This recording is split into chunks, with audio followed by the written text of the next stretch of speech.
I want to share about a unique program that can help those with a disabled child or with an elderly parent. And that's where you can get owner-occupied financing for buying that family member a home. And let me explain how this works and the difference between owner-occupied financing versus non-owner-occupied financing. Now, lending is all about risk. And that's why credit score is important, but type of property is also something that goes into play. The type of property as well as the loan purpose. So for instance, if the purpose is that it's going to be a single family residence for investment purposes, that requires a larger down payment. And it also has an adjustment on the interest rate where that is higher for a non-owner occupied residence as opposed to an owner occupied residence. So here's where this program is unique.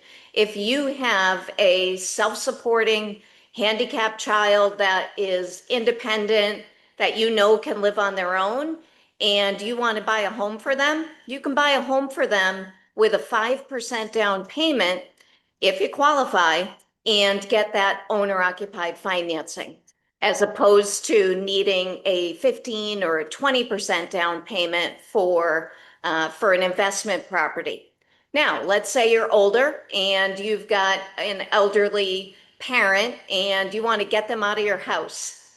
I'm laughing just because my mother lives with us, and I've joked before on prior videos on this program that we've wanted to buy her a condo, but she just won't leave. There's some half-truth there.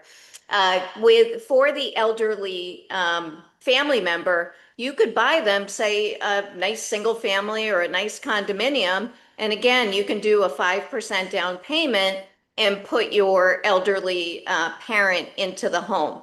Now, what do you need to qualify? Well, for conventional financing, you need to have a minimum 620 credit score. The better the credit score, the better.